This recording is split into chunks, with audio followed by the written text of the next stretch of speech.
Señor es mi pastor, nada me falta, en verdes praderas me hace recostar.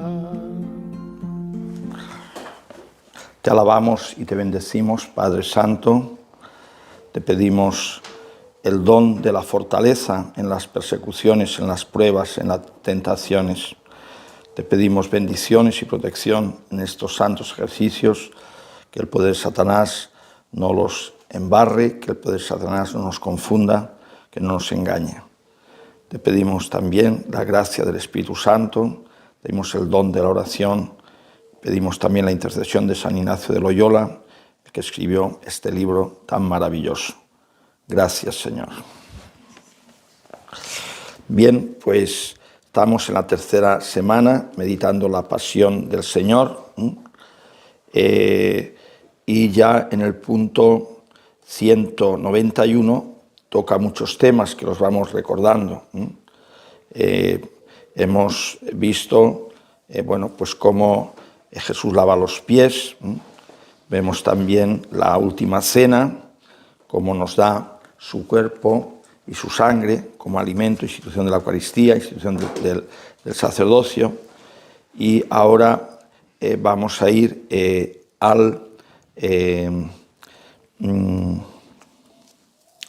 cuando lo conducen a la casa de Anás y de Caifás y al Sanedrín, que eran las autoridades religiosas de aquel tiempo, las máximas autoridades religiosas.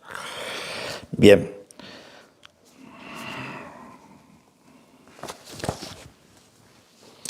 Este también lo tenemos ya en la segunda contemplación, donde en el punto 291 nos dice, apresado como malhechor, le llevan valle abajo y después cuesta arriba hacia la casa de Anás.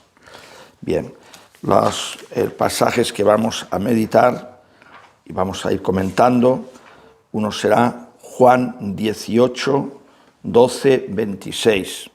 Juan 18, 12, 26.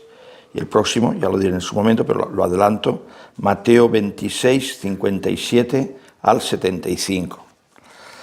Bien, vamos a ver el sagrado texto del Evangelio según San Juan. La cohorte, el tribuno y los guardias de los judíos prendieron a Jesús. Iba mucha gente porque le tenían miedo, porque como había hecho milagros tan grandes, pues hay que llevar mucha gente porque con dos no van a poder. Entonces lo ataron y lo llevaron primero a Anás, porque era suegro de Caifás, sumo sacerdote, aquel año. Anás, que era el suegro, tenía mucha autoridad moral, había sido sumo sacerdote, aunque por ley el máximo responsable era Caifás de todo el Sanedrín. Pero Anás era más mayor y pues tenía pues mucha fama, mucha autoridad, y lo que decía, digamos, Anás valía más que lo que decía Caifás.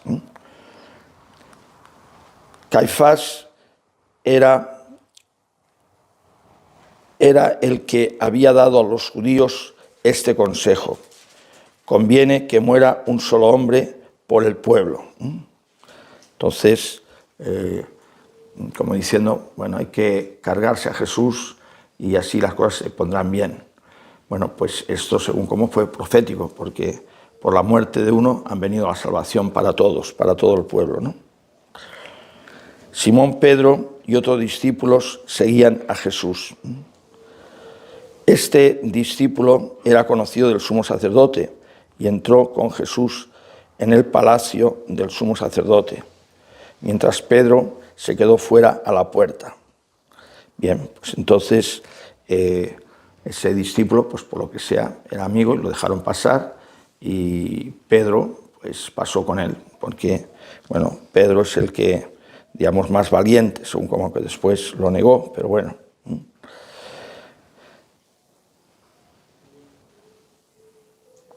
Salió el otro discípulo, el conocido del sumo sacerdote, habló a la portera e hizo entrar a Pedro. La criada portera dijo entonces a Pedro: ¿no eres tú también de los discípulos de ese hombre? Él dijo: no lo soy. Primera negación. Bueno, la verdad es que viendo a Jesús atado, golpeado, viendo allí gente tan importante, pues ya veía que las cosas, digamos, iban a acabar mal. También viendo la negación de Judas, que lo tenía por amigo, claro. Entonces, según una reacción normal, ¿no?, de cobardía, en el sitio que estaba y con la gente que estaba, ¿no? Los criados y los guardas habían encendido un brasero porque hacía frío y se calentaban. Pedro estaba con ellos de pie calentándose. El sumo sacerdote interrogó a Jesús acerca de sus discípulos y de su doctrina. Jesús le contestó: yo he hablado abiertamente al mundo. Yo he enseñado continuamente en la sinagoga y en el templo, donde se reúnen todos los judíos, y no he dicho nada a escondidas. ¿Por qué me preguntas a mí? Pregunta a los que han oído de qué les he hablado. Ellos saben lo que yo he dicho. Bien, siempre Jesús a veces pide como explicaciones, ¿no? Si he hablado yo abiertamente y la gente me ha escuchado, pues preguntar a la gente que me ha escuchado, ¿no? Y además todo el mundo sabe lo que yo he hablado, ¿no? O al menos mucha gente, ¿no? Apenas dijo esto, uno de los guardias que estaba allí le dio una bofetada a Jesús diciendo: ¿así contestas al sumo sacerdote? Bien, es muy fácil cuando todo el mundo está en contra de una persona, pues hacerse el valiente y darle una bofetada, ¿no? Eso es como cuando un árbitro está en un campo de fútbol, pues todo el mundo lo insulta, ¿no? Ahora, mejor si estuviera 1-1, a lo mejor ya no lo insultaban, ¿no? Porque también es como los lobos, atacan en manada, ¿no? A lo mejor un lobo solo no se atreve, pero en manada pues son más fieros, ¿no?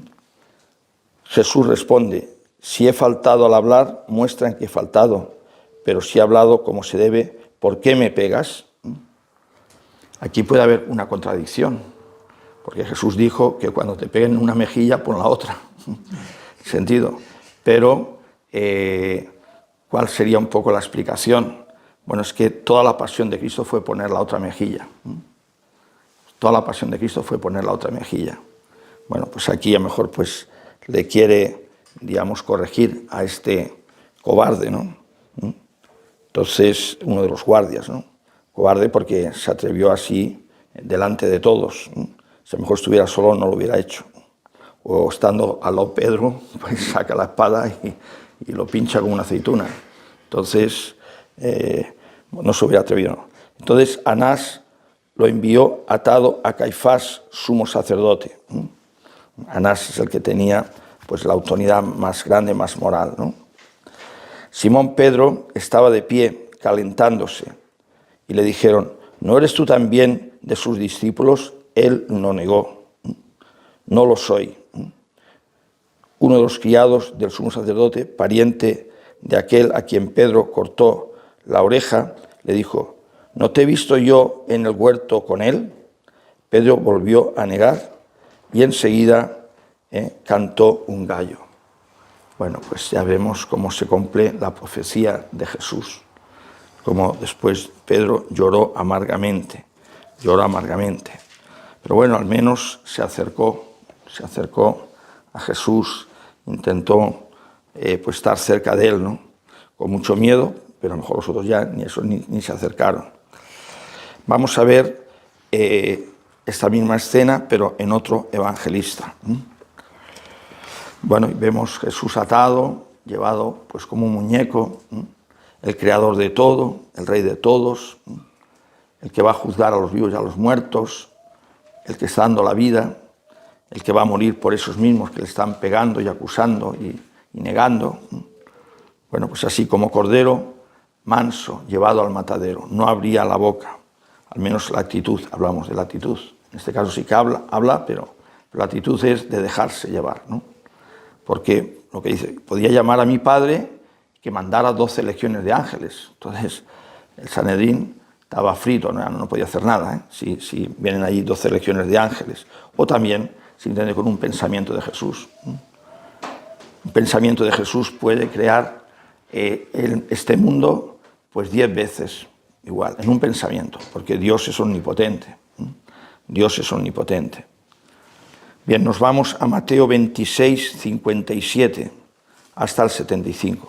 26, 57 hasta el 75. Se parece, pero siempre sale algún matiz nuevo.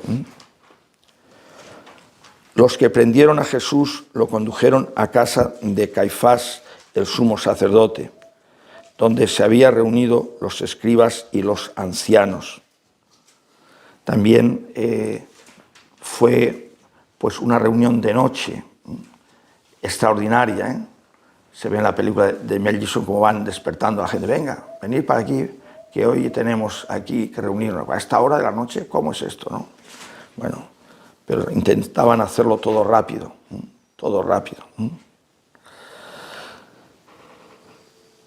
Se habían reunido los escribas y los ancianos. Pedro los seguía de lejos hasta el palacio del sumo sacerdote. Esta palabra también, Pedro los seguía de lejos. La pregunta sería, ¿yo cómo sigo a Jesús? ¿De cerca o de lejos? ¿Lo sigo de cerca? O bueno, bien, sí, yo creo, pero no, yo no quiero ponerme fanático. Yo, lo mínimo, yo la misa el domingo y una oración por la mañana y otra por la noche y se acabó. Ya, con eso ya estoy bien. Entonces, seguirlo de lejos, ¿no? Bueno, pues a veces hay que comprometerse. Quien quiera ganar su vida la perderá, y quien quiera perder la vida por mí la ganará, dice Jesús. Entonces hay que pedir al Señor seguirle de cerca.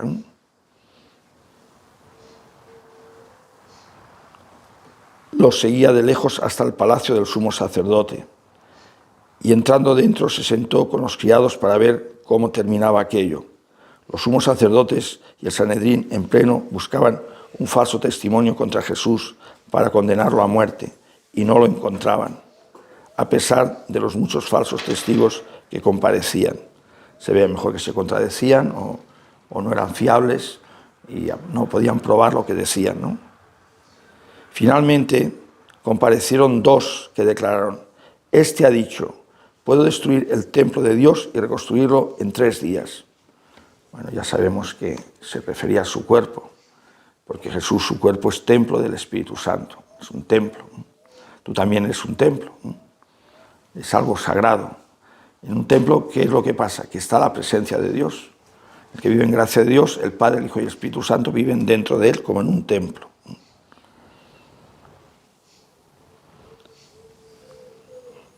El sumo sacerdote se puso en pie y le dijo: ¿no tienes nada que responder?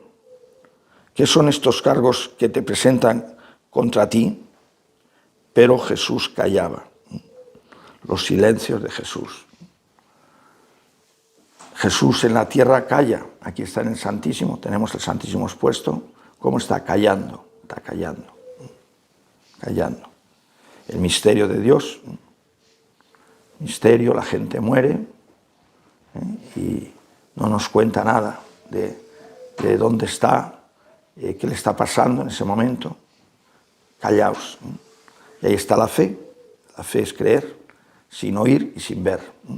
Sin oír y sin ver. Aunque Dios nos habla al corazón y Dios nos ha regalado su palabra, la Biblia, y nos ha regalado la Iglesia, que conserva ese depósito de la fe, pero así Dios directamente, a no ser que sea una locución, una revelación, una aparición, Dios calla. Dios calla.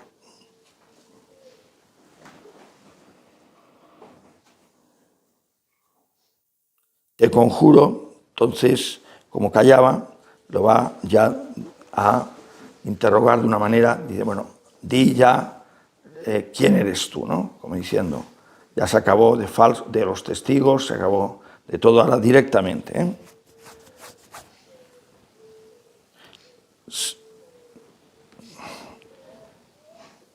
Y el sumo sacerdote le dijo: te conjuro por el Dios vivo, a que nos digas si eres tú el Mesías, el Hijo de Dios. Y Jesús entonces le responde, tú lo has dicho. Más aún, yo os digo, desde ahora veréis al Hijo del Hombre sentado a la derecha del poder y que viene sobre las nubes del cielo. Bien, pues esto es lo que querían oír. Como no creían, entonces se estaba haciendo pasar por el Mesías, se estaba haciendo pasar por Dios. Claro, ante esas palabras, como no le creían, entonces el sumo sacerdote se rasgó las vestiduras diciendo, rasgarse las vestiduras es cuando uno pues hacen una gran ofensa o un gran escándalo, entonces es rasgarse las vestiduras, no es como escandalizarse, ¿no? Es lo máximo. Entonces era un signo como diciendo, ha dicho una gran blasfemia, ha cometido un pecado público, no se puede tolerar eso, no se puede tolerar. Bien, se rasgó las vestiduras diciendo, ha blasfemado. Blasfemar es insultar a Dios. En ese caso hacerse pasar por Dios, pero es que era verdad, era el Hijo de Dios y era el Mesías. ¿Qué necesidad tenemos ya de testigos? Claro, si no creen, pues ha cometido un pecado grave.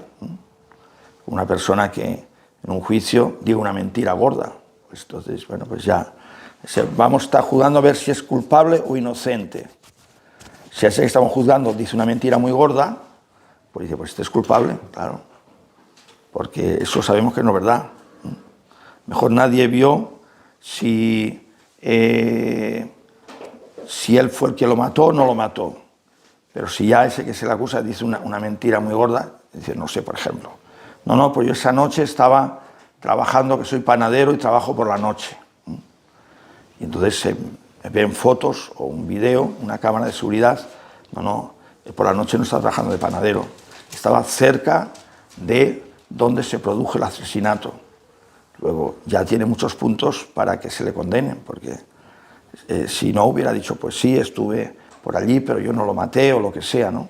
Pero si ya dice que estuvo trabajando y no estaba trabajando, y después se sabe también por los compañeros o por el dueño de la panadería que no estuvo trabajando, pues entonces ya con esa mentira tan gorda te estás haciendo el culpable. Bien.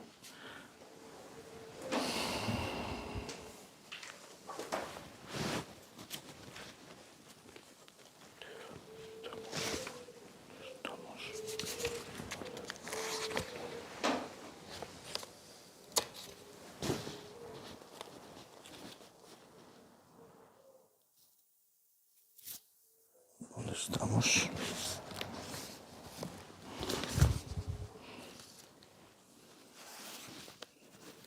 Aquí.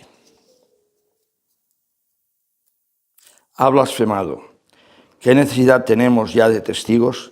Acabáis de oír la blasfemia. ¿Qué decís? Ellos contestaron, es reo de muerte. La blasfemia se paga con la muerte. Bueno, pues Jesús condenado a muerte. Entonces le escupieron a la cara y la abofetearon. Otros le golpeaban, diciendo, haz de profeta, Mesías, dinos quién te ha pegado. Bueno, lo mismo, cuando estás delante que todo el mundo pues está hablando mal o está diciendo cosas en contra tuya, es muy fácil de sumarse, ¿no? Igual que un árbitro, si todo el mundo le insulta, pues tú puedes decir una barbaridad y por supuesto el árbitro no se va a pelear con todos. Es decir, ahí está pues también como un corderito, ¿no? Aunque el público no tenga razón, pues un poco así, ¿no? Es la actitud del populacho, la actitud de los cobardes, ¿no? De los cobardes. Estamos ya en el versículo 69, estamos en Mateo 26 y ahora el 69. Pedro estaba sentado fuera en el patio y se le acercó una criada y le dijo, ¿también tú estabas con Jesús, el Galileo? Él lo negó delante de todos, diciendo, no sé qué quieres decir. Y al salir al portal vio otra y dijo a los que estaban allí, este estaba con Jesús el Nazareno. Otra vez negó él con juramento, más pecado todavía, con juramento, poner a Dios por testigo. No conozco a ese hombre. Poco después se acercaron los que estaban allí y dijeron a Pedro, Seguro tú también eres uno de ellos. Tu acento te delata, porque era Galileo. Entonces, bueno, también pasa, al menos en España, si habla un gallego, un catalán, un andaluz, se nota pues enseguida de qué región es. Tu acento te delata. Entonces él se puso a echar maldiciones y a jurar diciendo, no conozco a ese hombre. Y enseguida cantó un gallo. Pedro entonces se acordó de aquellas palabras de Jesús. Antes de que cante el gallo me negarás 3 veces. Y saliendo afuera lloró amargamente. Saliendo afuera. Bueno, pues hay que pedirle al Señor eso, no negarle. En la vida pasarán a veces circunstancias duras y más, menos en España, pues que hay una persecución ideológica muy fuerte contra el catolicismo. Ahora quieren quitar las cruces con pretexto de que si eran cruces que se pusieron en tiempo de Franco, de no sé qué. Y, bueno, la cruz es un símbolo religioso, además es un símbolo de amor, es un símbolo de paz, es un símbolo de perdón, no tiene que ofender a nadie, no tiene que ofender a nadie. Ya se quitaron de los hospitales, de las escuelas públicas, y bueno, los quieren quitar de todos los sitios. Bien, pues que el Señor nos dé valentía para confesar a Jesús a la verdad de las maduras. Vemos, bueno, cómo Él da la cara y dice en un ambiente totalmente en contra, sí, yo soy el Mesías, yo soy el Hijo de Dios. Bueno, pues ojalá el Señor nos dé esta valentía. San Pablo VI decía que después del Concilio Vaticano, una de las virtudes que tendría que vivir más es la fortaleza. Y hay que decirle al Señor, aunque todos te abandonen, yo no, pero dame la gracia, dame la fortaleza de confesarte a las verdes y a las maduras, cuando haces milagros y cuando todo el mundo dice crucifícale, crucifícale. Bien, bueno, pues meditamos estos pasajes y hacemos composición de lugar, metiéndonos en ese contexto, también en la cobardía de Pedro, y bueno, y todo lo que podamos, conclusiones podamos sacar de ahí. Gloria al Padre, al Hijo y al Espíritu Santo. Como era en el principio, ahora y siempre, por los siglos de los siglos. Amén. El Señor es mi pastor, nada me falta, en verdes praderas me hace recostar, me conduce hacia fuente tranquila y repara mis fuerzas, me guía por el sendero justo y por el honor de su nombre. El Señor es mi pastor, nada me falta, en verdes praderas me hace recostar. Aunque camine por cañadas oscuras, nada temo, porque tú vas conmigo, tu vara y tu cayado me sosiegan. El Señor es mi pastor, nada me falta, en verdes praderas me hace recostar. Preparas una mesa ante mí, enfrente de mis enemigos, me unges la cabeza con perfume y mi copa rebosa. El Señor es mi pastor, nada me falta. En verde pradera me hace recostar. Tu bondad y tu misericordia me acompañan todos los días de mi vida, y habitaré en la casa del Señor por años sin término. El Señor es mi pastor, nada me falta. En verdes praderas me hace recostar.